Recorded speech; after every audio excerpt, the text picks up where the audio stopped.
I'm Robin Crane, and this is the Growing Your Financial Business the Woman's Way podcast. Listen, I was a financial advisor for over a decade, and I got so sick of the old archaic strategies that your grandpa used to get clients. What the industry teaches today is still so outdated and just doesn't work anymore. So I had to find a better way for myself, and then I got obsessed with sharing these how-tos with other women like me. The stuff I teach doesn't require giving up your life, your sanity, or your family time. I want women like you to have it easier than I had it, so you can thrive in the industry.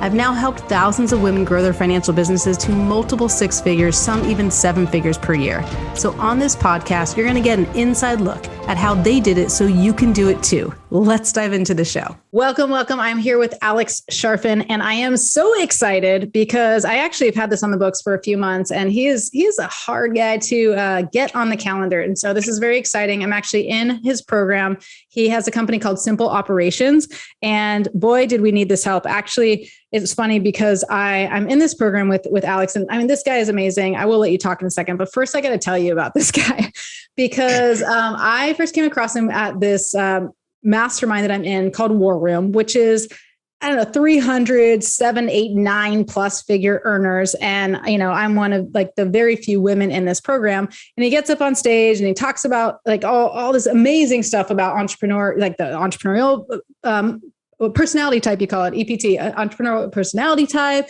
and all these accolades. And I'm like, oh my gosh, this guy's amazing. And then at lunch right after that, I was like, I ended up like asking Alex a question.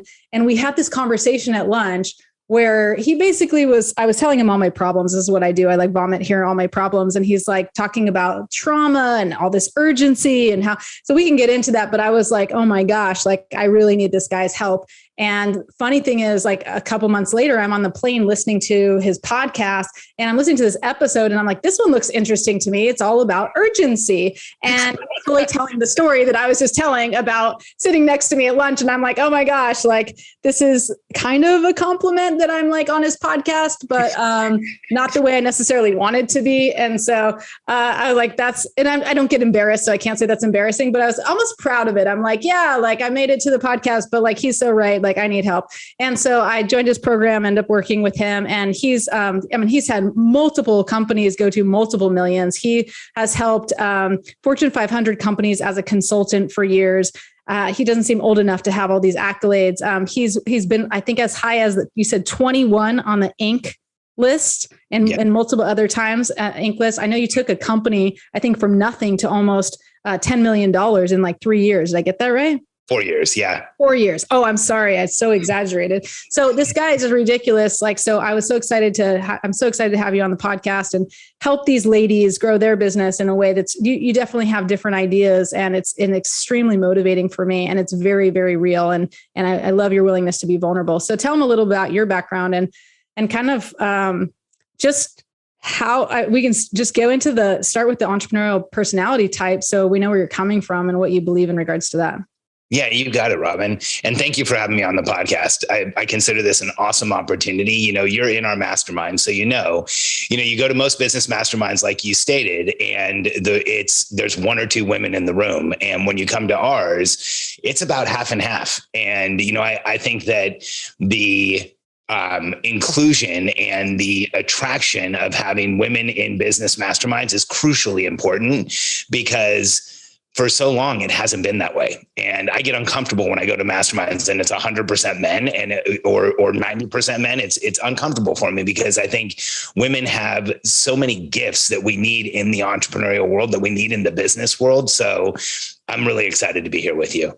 And that's kind of just to add to that, like around the industry, like that's why it's so important to have more women in the industry, have a bigger footprint in the industry, because it's hurting the world where we have a male dominated industry, especially with something that's so significant as money that affects people every single day. So I'm glad you feel that way. I mean, I actually mostly have women on the podcast, and then I get a token dude every once in a while. And like, they're so supportive of the women. And I'm like, oh gosh, like we actually need the men to support instead of just being like, oh, we women are going to unite without you. So thanks for being part of this. Yeah, no, it's my pleasure. And so you asked about the entrepreneurial personality type. I've spent most of my life studying success and studying people who are successful. When I was a kid, I was awkward both socially and, did just in about every way. I was awkward with the other kids my age. I was awkward with adults. I can remember as a kid, adults used to attenuate their voice. They'd say like, oh, look, it's Trevor and Robin and Alex. And I knew that was happening. And so when I was a kid, I thought I was so distant from success that I didn't know if I would ever get there. And so I started reading personal development books when I was really little, like 10, 11 years old. And so, I'm in grade school reading Dr. Wayne Dyer and Tony Robbins and Bander and Grindler. And I remember, a teacher would say like, okay, we're going to do our math. And I'd be like, but what's the intention? What's our inspiration? So I became even more awkward. And if you read enough personal development books, especially when you're young, they start to conflict with each other. And so I started, instead of reading those books, I started reading about successful people. And there was this incredible validation in reading about successful people, because I felt like I was so different, like I was a party of one, like I was the only person like me. And then I read about Thomas Edison that got sent home from school at 5 years old because he was too slow. And I read about Albert Einstein that failed algebra twice. And when I read that story, I was actually failing algebra. So it was, I came home and told my mom like, hey, we're good, and the more I read about successful people, the more I found that we're fundamentally different and we see the world differently and we have different tendencies and different sensitivities. And so I wrote this book called The Entrepreneurial Personality Type about people who are like us. And I have this theory that the entrepreneurs of today are the evolutionary hunters of yesterday. And if we went back 10,000 years ago and it was, no technology and no society and none of the things that we have today, people like you and I would get up every morning, we'd gather our tribe around us and we'd go out on the hunt. And when you look at what entrepreneurs do today, we get up every morning and we go into the future, we create a new reality, and then we come back to the present and we demand it becomes real. And when I look at who we are in the world, everything around us was created by an entrepreneur, and everything we use today was created by one of us. And, we are that small percentage of the population that evolves humanity and makes the world a better place. And I love the definitiveness of that too. It's not like, we might, or we kind of do. Like, I love that it's like, this is who we are and what we do. And this is actually really important for those of you listening to think about when you're thinking who the people that I want to attract. What you're taught in the industry is to attract everyone, and just at least the high net worth clients, everyone who has money, anyone with a pulse, anyone 3-foot rule, anyone in your family, friends, all that stuff, especially when you first start. And then you don't want to say anything that could possibly hurt someone or disappoint anyone who might not work with you, because God forbid, it has to just apply to everyone. And so then you are the jack of all trades and no one respects you and you have no credibility, you have no authority because you just can't take a stand. And one of the things I love about you is that you're not afraid to take a stand, and you just take a stand as if it's a fact. And you're like, it is a fact. Like, if we were to have this conversation, you'd be like, of course it's a fact. Like, entrepreneurs rule the world. Like, and you can prove it because you've read enough books to prove it. And it could take Apple, we take Amazon, we take this is true. Like, entrepreneurs are taking us to the future. And I remember at an event that I was at your event recently, that you said, like, it doesn't matter what problems we have in the world right now, including global warming and there's so many problems in the world, and I can take, not to go there, but Roe versus Wade, like just, losing rights and things like that. And you're like, doesn't matter because entrepreneurs will solve it. We'll just solve it, because any problem we have, we'll just solve it. And then we'll have another problem and we'll just solve it. And so I love that confidence, that conviction. And I think conviction comes from, we always say, my husband and I, we always say that confidence convinces, conviction closes. Because when you're in a sales conversation, you can be confident and strong arm it to get someone to the other side to become your client. But it's a conviction that you've been there. That's like, you just get that belief and then they want to go forward with you. And you have so much conviction because of your past and what you've done and how many lives you've changed and how many entrepreneurs you've helped to create massive, massive success, that it's just a fact. And I love that. So I think one thing I think is I'm kind of curious about in regards to the entrepreneurial personality type is I think a lot of women come into this industry from a job, right? And they were successful in a job, and they even in a manager position or a leadership role. And then they come into the financial industry and it's disguised as, just another job where you're helping people with their money, but truly it's a sales position that they don't actually tell you about. And it's a business owner position. It's an entrepreneurial position that I think I sometimes talk to women and I'm like, are you sure you want this? Because they don't like their job. So no one wants to stay in a job, and I'm not saying, I guess I'm curious from your perspective, like, do you got to be born? Like, do you have to be born like an entrepreneur? Or can you become an entrepreneur? Because it's like, I don't want to tell people listening to this, like, just give up now. But there are sometimes like you don't have the mindset or you don't have the right beliefs that like you can get there, that you can lead in that way. And I don't know if that's an innate thing or it's a developed thing, or if it's something that can be both. I think I have a different perspective on it. I think that so many of us, especially women who lean towards entrepreneurship, have been societally conditioned that they shouldn't want this, that they shouldn't be ambitious, and they shouldn't want more, and they shouldn't want to change their lives, and they should be happy with what they have, and they should be complacent, and they should, accept what they're getting, and they should be grateful for what is around them. And so when you say, are entrepreneurs born, or is it innate, or, how does it actually develop? Here's what I believe. I believe that if somebody moves towards a profession like the financial industry, if somebody's moving away from a job, if somebody's moving away from that higher level of having somebody control them and they want to be more independent, then you're one of us. And if you are leaning in this direction, if it's something that you're thinking about doing, if it's something that you've already done and you're questioning yourself, I want to help you absolve those questions. I want to help you resolve those questions, because here's the reality of entrepreneurship. If you look back through every story of successful human beings, they have faced adversity, they have faced challenges, they have had all kinds of issues. And the reality is, if you look at any person who's been successful, they have had to overcome they've had to overcome obstacles. And if somebody is moving in this direction, here's what I would tell you. If you are wanting more independence, if you live for momentum, if you feel like you're not getting enough where you are, then lean in. Because if you look through history, it doesn't matter what you're dealing with. It doesn't matter what issue or challenge or crisis or diagnosis or family situation or life situation you're dealing with. Somebody just like us has been there before and has overcome that and become successful. And a lot of them have gone on to change the world. And so if you feel like this is something you want to do, then I would confirm for you, you are meant to be here, and you should lean in and push yourself to go to the next level and understand more so that you can get the momentum that you want. I define the entrepreneurial personality type as a physiologically sensitive, momentum-based being that is highly reactive to constraint. And if you feel that, if you feel like you feel things around you, you don't like to have constraint. You don't like people telling you what to do. You live for momentum, where the world's following in your wake, where you're making things happen, where you're achieving and you're accomplishing, then this is exactly where you should be. I love that. That's awesome.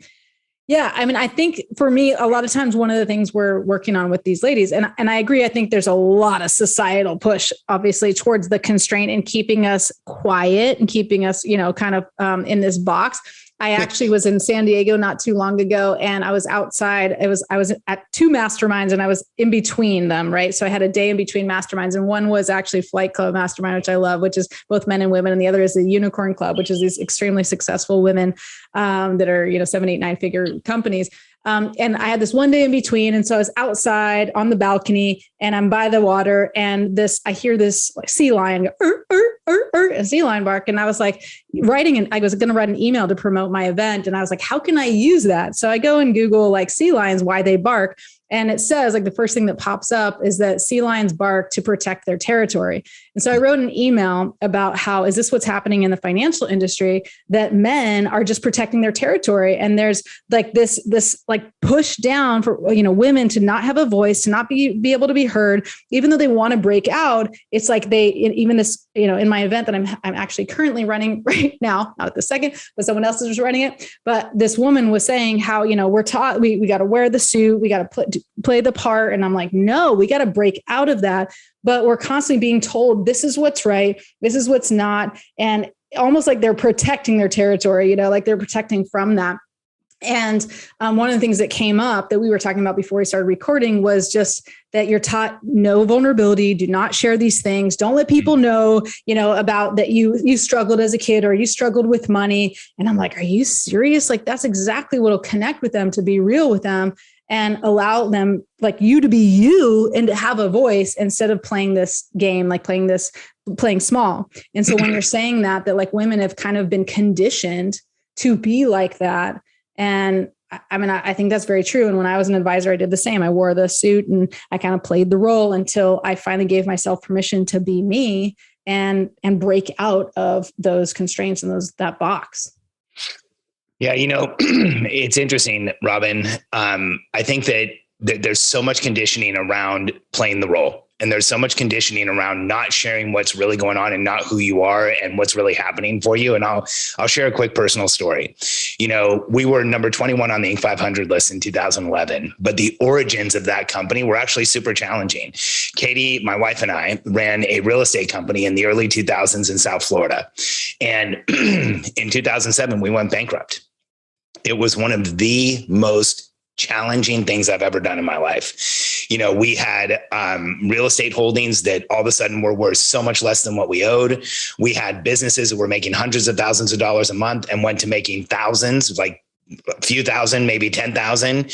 And, it was one of the, when you talk about vulnerability, I remember the day where we were going through the discharge of our bankruptcy and we were proving to the trustee everything that we had in our lives. And we had to give him a list of all of our possessions, because when you're bankrupt, you own nothing. The trustee now owns everything.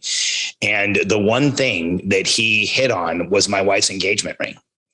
And he asked us to get a estimate on the engagement ring. And I had to take my wife's ring. I remember going to her and saying, "Hey, Katie, this is what we have to do." I had to take it off her finger, probably for the first time. She didn't have it with her since I had given it to her, and go to pawn shops in South Florida and get a fire sale price on the ring. It was excruciating. And I want everyone to know, if you've never been in a pawn shop, they do not look like the really nice ones on TV. Mm-hmm. And I had to go from shop to shop, and they gave me these estimates, and I had to take those back to the trustee. And it was one of the most challenging times in my life. And at the same time, we were starting this business in real estate called the Certified Distressed Property Expert designation. And there was no way I could go out and market myself without saying what was really going on. And so here I went out to the real estate industry, and we introduced this designation for real estate agents to help people that were in distress. And part of the story that I told was going bankrupt and taking my wife's ring to pawn shops. And there's a huge amount of vulnerability in that. And it was scary the first time that I did it. But we ended up working with every major lender, most major brokerages, with the U.S. government, the FHFA, the Department of the Treasury. I sat one seat away from Director Lockhart, who, like, literally Director Lockhart of the U.S. Treasury, who met with Obama on a weekly basis. We were at the same table, and I ended up at that table. And the origins were telling the story of going bankrupt. And so when somebody says, you can't show vulnerability, what I hear them really saying is you can't show authenticity and you can't show who you are. And in today's market, in every market, the more authentic someone is, the more real someone is, the more attractive they are, and the more magnetic they become. And, when we show vulnerability, it makes us feel like we're small, but to the world around us, we look massive, we look giant, we look powerful, and we look strong. And I think that the financial services industry, which, I have some experience in as a customer, is one of the most frustrating and plastic and closed off and fake industries that there is. And I think that your entire audience has this opportunity to be different, and to share vulnerability, and to share personal stories, and to show that I have this history that allows me to empathize with you at a level that most people aren't even willing to share. And just to close that story off, we ended up getting a fire sale value on my wife's ring. We were able to get it back. She still has it. People always ask me, what happened to the ring? So I forget to tell the end of that story sometimes. But, that business that literally in the slide deck, when I used to go out and present, had the story of bankruptcy, ended up being the 21st fastest growing company in the country. And so anyone who's afraid of sharing vulnerability, you have to know that to the world around you, everybody knows human beings are vulnerable. Everybody knows we all have challenges, 100% of us. When you're willing to share those and be real and be authentic, that's when you will become the most magnetic. Yeah, I couldn't agree more. I mean, I think I didn't used to believe that. And I really thought like I had to fake it till I make it. I had to pretend to be someone who was more successful. And while I was a financial advisor and I was going into debt, I don't think probably the most, engaging thing to talk about was how I was broke while I was trying to help them with their money. So you got to choose your stories wisely. But now even as I help female advisors grow their business, I mean, I just told the story with these, I have all these women online right now at this event, and I was telling them how 2 months ago, I lost $60,000 in 2 days, and how hard that was for me and how I got over it. And what that, like, it really made me realize how important it is to become the person I'm meant to be. Like, that's why I'm given the lesson. And interestingly enough, I told that earlier today. Today's our first day. And then later we're talking about vulnerability. I'm like, how many of you feel like vulnerability is weakness? And half of them raise their hand. And I talked to them about how it actually allows you to connect and to resonate. And then I said, when I told you that story, how I lost money, when I told you the story of how I was a broke financial advisor, and when I told you the story and I kept going this story and this story of all the vulnerabilities, I said, how many of you felt closer to me and felt like we were actually connected? And every single one of them raised their hand. And so it's so easy to prove it. People don't lie about that stuff, but especially with this thing called Zoom fatigue, it's like, there's no such thing as Zoom fatigue. It's just boring fatigue. It's like, yeah, it's really like makes me tired if you're very boring. So if you're engaging and if you're vulnerable and you tell real stories, like you can be across the world with people today and be helping them. But if you're following a system where you're like trying to sell them, what I call selling the box, like the vehicle, the 529 plan, the retirement fund, whatever, it's like, yeah, you're going to get the people who know they want it, and you're going to miss the people who think they don't. And you're losing all the people who are just scared, because what allows them to disarm themselves from that fear is this like connection and this permission to be vulnerable, because you're vulnerable as well. So I love that. What else like is really big for you as far as like, how can they utilize understanding this entrepreneurial personality type to improve, grow their business, improve their success, improve who they are? Like, what are a couple other components that will really help them to embrace those things? Well, Robin, I think that right now there's a very exciting opportunity for every woman who's involved in the financial industry, and the market has brought it to you. And here's what I'm talking about. We are in what many would call a crisis market.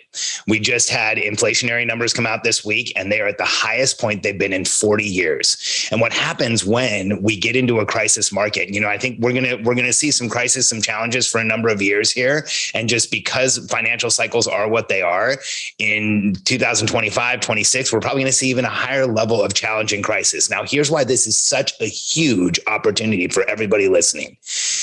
During a crisis market, during any market, you can be successful. But during a crisis market is where people in the market are looking for what's new. They're looking for what's different. The new solution, the different solution is the one that gets accepted in a crisis market. When I went bankrupt, it was during a crisis market. So I did some research on crisis, and I realized, it doesn't take much. And you can see how many massive corporations were started in the middle of a crisis. Historically, companies like Revlon, IBM, FedEx, tons of companies, Hewlett Packard, were started at the beginnings of crisis. In the last crisis, Tesla and SpaceX were started. You look at these companies and they're massive now. And why? The new solution, the novel solution, the person that looks different, the person that talks different, the person that does not fit into that box is the person that people are actually looking for. And I think that in so many ways in the financial industry, women show up and think, am I going to be accepted? And here's how I look at it. If you're trying to fit into a box that was made by somebody else, if you're trying to fit into a box that was traditionally occupied by a masculine male figure, it's going to be hard for you to be accepted. But if you're willing to lean into your strengths and understand who you are, and like you said, choose your stories right wisely, but tell your personal financial stories, you will create a level of connection that is rarely seen in this market. Most of what's sold in the financial industry is the suit and tie, and I know more than you do, and I have secrets that you don't.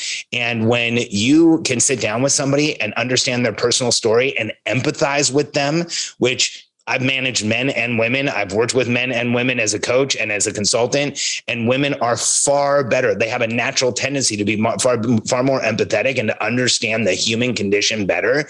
Lean into that strength that you have and don't be afraid of it. I think that when you look at so much of the traditional training in your industry, it actually turns all of that off. I would say turning all of that on is the way that you break through all of the noise and the chatter and the challenges that people have in this specific space. And then you also attract the people you want. I actually did a podcast with this other woman, and she said, she was a copywriter, and she said, you have to think about who you're willing to disappoint, which I loved because I'm always like talking about attracting the right person. Who is that one person you want to attract? And let's clone that person. And which is a different way of looking at it. And I love the way I teach it, of course, because it's me. But I'm like, I love that idea that like, because we women, especially, we don't want to be judged. We don't want someone to be disappointed in us. We want to work with, like, if someone wants our help, it's really hard for us to say no. So if we can just accept that I'm willing to disappoint maybe, the old guy who wants a traditional suit and tie dude that's just like him and playing golf. I mean, when I first became a financial advisor, I watched this video, this guy who, he was talking like this, holding his hands together like the president or something, and in a prayer position, and basically saying here's how you can get to high net worth clients. I'm 29 years old, by the way, a female in the industry. And he says, you go golfing with them, all the high net worth buddies. And I was like, dude, I don't have any high net worth buddies. I don't know how to golf. Like, give me another strategy, man. Like, can you imagine I show up with like, I don't know what a handicap is, but I heard about it, like, let me jump in here. And like, those are not the people I want to attract. I got to find other ways. And there's plenty of people who are like you or resonate with you or like your weirdness, your awkwardness, your craziness, that will want to work with you and that you can totally help. So I know I'm not asking questions, but I get so passionate about this too. Like, Alex, we can like riff about this all day long because I'm like, yes, and like, I got to add to that. So what's some specific things that they can do so they can show up as them and attract the people they want, and to be able to really step out there and grow their business the way that they want to do it, especially in a crisis? I think, Robin, it's a lot of what we've talked about. It's understanding that when people know who you are and your personal stories and why you're doing what you do, here's what I believe. A lot of people might think that they accidentally ended up in this industry. But the reality is, if you go back through your history and you look at what were the challenges you've had with money, what are the challenges you've had with wealth, what are the issues that you've had with understanding these things, there is a reason why you're sitting in the chair that you are. And if you can unearth that in your background and you can bring that to the surface and share that vulnerably and real and in an authentic way with people, that they can hear who you are. It doesn't matter what name's on your business card, what brand is on your business card. It doesn't matter what product or vehicle you're selling. They're going to connect to you as an individual. When I look at the attorney that we've had for over a decade, when I look at my tax advisor, when I look at my insurance advisor, when I look at the people who I work with, I know them personally and I know their story. And most of them happen to be women. And there's a reason, because I want somebody who empathizes with me. I want somebody who understands who I am. I want somebody who doesn't just see me as another account that you can go out and play golf with and get a bunch of referrals with. I want someone who actually leans in and cares about who I am and what I'm doing. And I think if you really consider who you are, if you're listening to this podcast, that's probably exactly who you are. You show people that by showing them your story, your vulnerability, the realities of why you ended up here. And if there's any fear in doing that, my suggestion would be to start trying and see just how much it changes the interactions you have. And if there's somebody who says, oh, well, I went with this other guy because he, has always been wealthy. He's always been successful. He's always had whatever. That wasn't your client. When you share personally and vulnerably who you are, you will attract the people that not just you can serve, but the people you want to serve. So good. So good. And I think it's hard for people to let go of like here's how they tell you to do it. And it's like, let me tell you about my company. And then it's all about, edifying this company is amazing. Now let me tell you, about me. And then the about me is never the real about me. It's your quote unquote why, which is like, I was really excited to get in the business because I wanted to help people with their money. And usually, I don't think anyone usually, not everybody, but shares their story. You know, one of my clients, she's a very young widow and she lost her husband when she had 3 kids. And she actually got into the industry because her advisor was great when she lost her husband and she felt like he really changed her life. And so she wanted to help others. And her first, when she first got in, she was like making no money and still like 3 kids, single mom and trying to spread out the insurance that they had just so they can survive. And like she was so grateful they had insurance because otherwise she wouldn't have been able to do it, and she wouldn't have been able to start a new career. And she became a financial advisor. And now she has her own firm and she's doing amazing. And she shares that story. And because she shares her story and she talks about the fact that what she dealt with and how she got there. And like, she's working with widows and she's really transforming their lives. Of course, they would want to work with her because she understands. And it's not part of the script. That's not usually part of the script to share that much. And maybe some will tell you yes, but usually it's, let me tell you about my company. Let me tell you about me. Let me educate you about markets or something like that. Then I'm going to do a fact finder, look where the gaps are, where's the money, and then, quick goals. And then let me start you off with something to get you going, Yeah. So you got to be willing to like revamp your process in a way that's aligned with your values. So I'm just so aligned with what you're saying. Give them any last tips or anything to just send them on their way about like what recommendation you'd have or what something to think about so they can incorporate this right away. Yeah. You know what? I think that what happens to a lot of people who get into entrepreneurship is that they sacrifice who they are to create the business that they want. And they think that that's how it has to be. And what I would say is if you are new to entrepreneurship, if you're new to running your own business, if you're new to being independent, then one of the most important things you can do is take care of yourself and continue to really lean into the things that make you a stronger person. So make sure that you don't ever buy into that line that in order to be successful, you have to sacrifice who you are. You don't. Robin, it's funny when we were talking, I was just thinking of the attorney that Katie and I have had for over a decade. Her name's Elizabeth Morgan. And I know her personal story. The reason she became an attorney was when she was very young, her father was an entrepreneur and he kept getting into deals that didn't work out. And he kept having issues that really challenged their family. And so at 13 or 14 years old, she started reading all of his contracts and then started writing contracts and started, working side by side with him. And hearing that story of her family's vulnerability, the challenges that they had, attached me to Elizabeth. And if you're talking about the company that you're selling and you're talking about the products that you're selling, you know what everybody else talks about? The company and the products. I know Elizabeth's personal story and I know how vested she is in my success. And so it would be near impossible for another attorney to come in and take my business. And so the more that you connect with people, the more you take care of yourself and show up as yourself, the more that you treat yourself in a way that, you're not making that sacrifice and that exchange, and you see it as integrating your life and your business, the more successful you're going to be. So good. So good. Well, thank you so much for joining me. I could do this for 2 hours. I know you don't have the time, but thank you so much. I know the listeners love this perspective and it's a different perspective. It's such a relevant perspective, especially today. And it's like, this is what has to happen. There has to be a drastic change and that's how we'll change the world. And we can't just go with the status quo and keep doing it the old way. It's just not going to work. So this is beautiful. This is awesome. And thank you all for joining us on Growing Your Financial Business the Woman's Way. We'll see you next time. Bye. I actually have the link for the tag challenge, the appointment generator challenge. So instead, you can just go to femalefinancialadvisors.com and register right now so that you can get 5 quality appointments in just 5 days. Now, this is not around, you having to talk to friends and family and get all awkward. This is not about you having to spend marketing dollars online or create a whole funnel. This is going to be easy. It's simple. It happens in 5 days. If I can get you 5 quality appointments in 5 days, then you know that you can have the best year of your life because you just need to get in front of more of the right people. We will walk through it together as we do it. So do not miss this. And if you're smart, do VIP, spend a few extra bucks, and you can actually spend time with me on Zoom where I can connect with you, get to know you, and really help you get those quality appointments so that you can grow your business.